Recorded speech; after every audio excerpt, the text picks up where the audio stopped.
Welcome to Stitch to Wear. I'm Lizzie and today I'm going to show you how you can update this man's shirt. It's a really simple baggy fitting men's check shirt that I got from a charity shop, and I'm going to show you how you can turn it into a women's sleeveless funky collared shirt.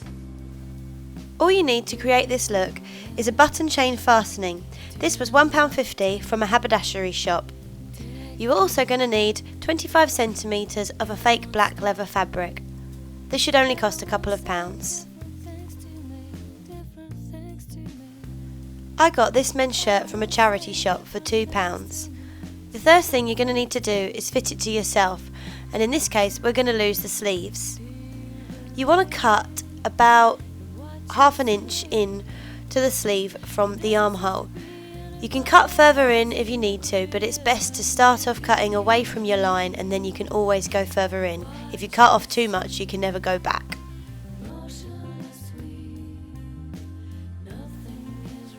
Once you've cut the sleeves off, take the shirt off and turn it inside out. If you haven't got a mannequin, you're probably going to need a friend to help you at this point because it's quite tricky fitting something to yourself. Put the shirt on inside out and make sure that you've got your centre front buttons all done up. You can roughly estimate how much you're going to need to take the shirt in by pinching it between your fingers on the side seam. You can then start by pinning from the top of the side seam down.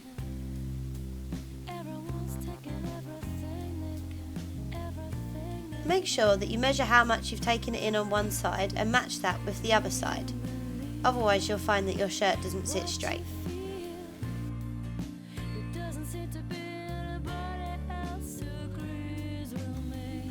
Now I can see where my new side seams sit.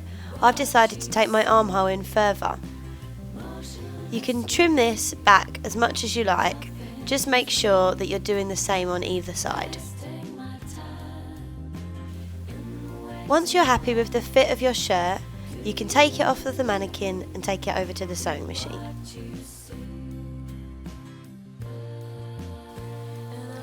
Machine your new side seam using a straight stitch.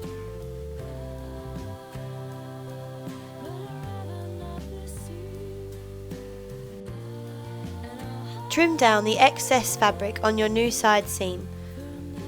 If your fabric doesn't fray, you can just leave it as a raw edge. You should probably leave about 1 centimetre. If your fabric does fray, you're going to need to overlock this seam as well, or if you've not got an overlocker, you can always zigzag the two fabrics together.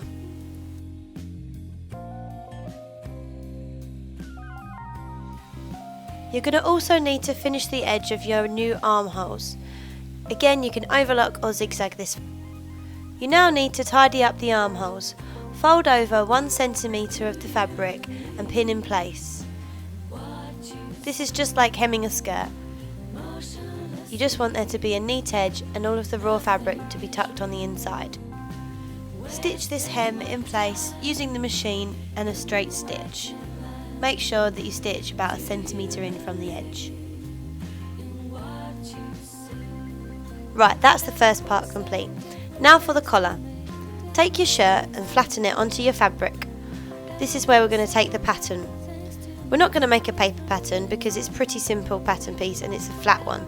So we're just going to flatten out the collar onto the fabric and pin it into place. Then, using a chalk pencil, mark the edge of the collar all the way around.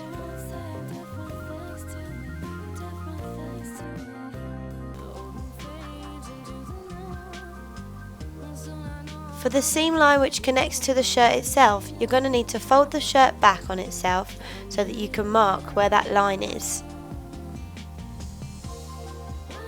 If you've pinned your collar to your fabric along this line, you can easily see where the new stitch line is going to have to be. Take your pins out and you should have a collar piece.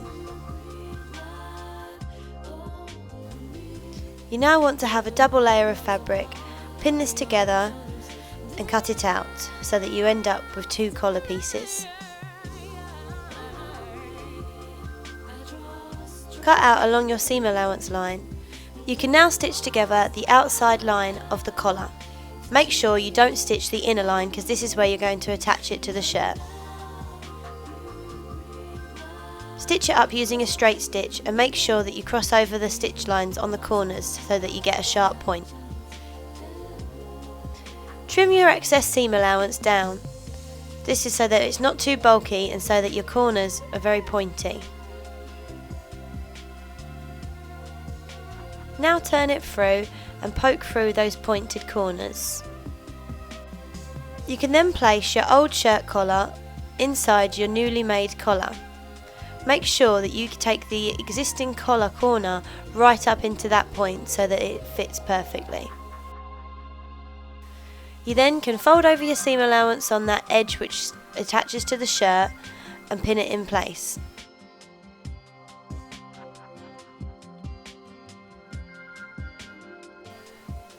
Machine the new collar in place, making sure that you're catching it on the top and on the underneath. You can do a neat top stitch around the outside edge of the collar. This gives it a nice finish and just holds it all in place. Attach your button fastening using 4 strands of thread or a thick thread. This is going to be in use a lot, so you want to make sure that it's secure.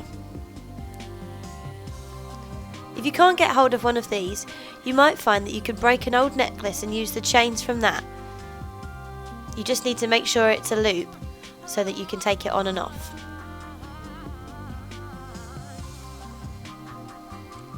Your new shirt collar is complete. Have a go and try out different variations on this theme. You can use any kind of studs and chains that you like to create a unique collar.